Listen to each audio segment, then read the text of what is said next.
कबूतरों का सेनापति चित्रकूट।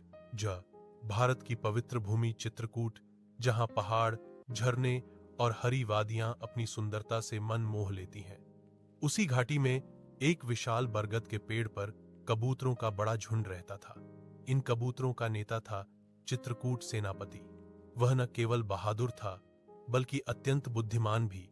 सभी पक्षी उसे आदर से सेनापति चित्रकूट कहकर पुकारते थे। चित्रकूट का नियम था, कोई भी कबूतर अकेले उड़ान नहीं भरेगा। भोजन, विश्राम और उड़ान सब साथ में होंगे। उसका मानना था कि एकता ही सबसे बड़ी ताकत है। हर सुबह जब सूरज की पहली किरणें जंगल पर पड़ती, तो झुंड के सारे कबूतर एक साथ उड़ान भरते। आसमान में उनका समन्वय देखने लायक होता। वे एक दिशा में उड़ते, फिर झुंड को दो भागों में बांटते, ताकि नए पक्षियों को भी अभ्यास मिल सके। चित्रकूट दूर से सब पर नजर रखता, जैसे कोई राजा अपने सैनिकों पर रखता है। लेकिन एक दिन जंगल में भयानक संकट आ गया। आसपास के गांवों में शिकार करने वाले लोग बढ़ गए थे। हर जगह जाल बिछाए जा रहे थे। कई पक्षी फंसकर मारे जा चुके थे। चित्रकूट ने सबको चेतावनी दी, साथियों, अब हमें पहले से ज्यादा सतर्क रहना होगा।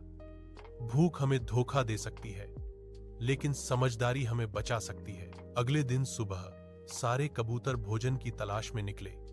थोड़ी दूर एक खेत में उन्होंने देखा दाने बिखरे पड़े हैं। सबके मुंह में पानी आ गया।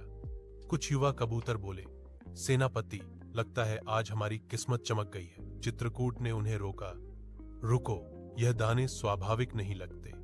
ध्यान से देखो, जमीन आसमान है और पेड़ों पर कोई पक्षी नहीं। यह शिकारी का जाल भी हो सकता है। लेकिन कुछ कबूतरों ने उसकी बात नहीं मानी। भूख ने विवेक छीन लिया था। वे दाने चुगने लगे। देखते ही देखते दर्जनों कबूतर उस जगह पहुंच गए, और तभी छपाक, एक बड़ा जाल उन सब पर गिर गया। चिल्लाने की आवाजें गूंज उठीं। कबूतर इधर उधर फड़फड़ाने लगे। शिकारी दूर से दौड़ता आ रहा था। चित्रकूट ने तुरंत उड़ान भरी और बाकी बचे कबूतरों से बोला, सभी मेरे साथ उड़ो, हमें अपने साथियों को छोड़ना नहीं है। वह नीचे आया और बोला, जो फंसे हैं, डरो मत, अपनी पूरी ताकत एक साथ लगाओ। सब अपने पंखों को एक साथ फड़फड़ाओ, जाल को हवा में उठाओ। शुरू में किसी को विश्वास नहीं हुआ, लेकिन चित्रकूट की आवाज में एक अजीब भरोसा था। सभी फांसे कबूतरों ने एक साथ अपने पंख फैलाए। धीरे धीरे जाल हिलने लगा, फिर आसमान में उठ गया। शिकारी हैरान रह गया। उसने कभी ऐसा दृश्य नहीं देखा था। कबूतर उड़ते हुए जाल सहित चित्रकूट के साथ उस जंगल की ओर चले, जहां उनका मित्र मंथन चूहा रहता था। मंथन बहुत समझदार और वफादार था। चित्रकूट ने आवाज लगाई, मंथन भाई, हम संकट में हैं, जल्दी आओ। चूहे ने बाहर आकर देखा तो उसकी आंखें फैल गईं। इतने सारे कबूतर जाल में फांसे हुए। उसने बिना देर किए अपने तेज दांतों से रस्सियां काटनी शुरू की। एक एक कर सारे कबूतर आजाद हो गए। चित्रकूट ने गहरी सांस ली और कहा, मंथन, आज तूने हमें जीवन दिया है, तेरा यह उपकार हम सदा याद रखेंगे। मंथन मुस्कुराया, सेनापति, मित्रता का असली मतलब ही यही है, एक दूसरे को कठिन समय में याद रखना। उस दिन चित्रकूट ने अपने झुंड के साथ एक सभा बुलाई।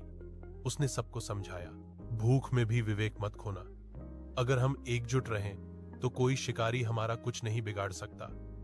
एकता की शक्ति सबसे बड़ी है। सभी कबूतरों ने उसकी बात पर सिर झुकाया। उस दिन से चित्रकूट का झुंड और भी अधिक अनुशासित और समझदार बन गया। उन्होंने तय किया कि अब वे हर नए पक्षी को यह कहानी सुनाएंगे, ताकि कोई फिर जाल में न फांसे।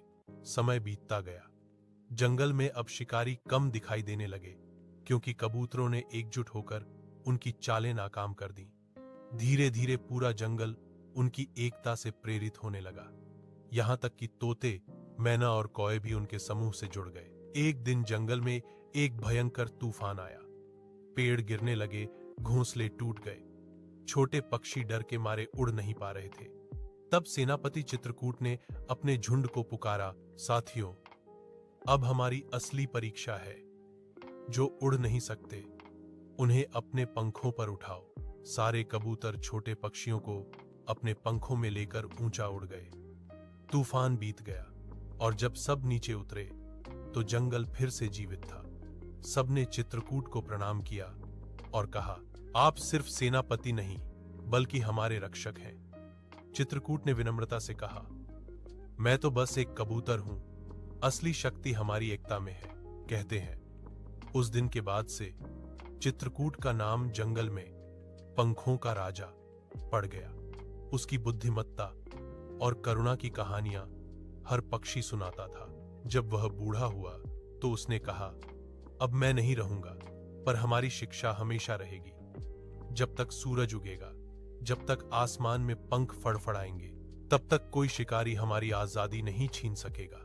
इसके बाद वह शांति से उड़ता हुआ पहाड़ की ऊंचाई में खो गया, मानो आसमान में विलीन हो गया हो। आज भी चित्रकूट के जंगल में जब कबूतर उड़ते हैं तो लोग कहते हैं, देखो, ये वही सेनापति चित्रकूट के वंशज हैं जिन्होंने दुनिया को सिखाया, एकता और करुणा सबसे बड़ा धर्म है। सीख एक, जब सब मिलकर साथ चलते हैं तो कोई ताकत उन्हें रोक नहीं सकती। दो, और सच्चा नेता वही है जो डर में भी दिशा दिखाए। तीन, करुणा, मित्रता और एकता, यही जीवन की असली जीत है।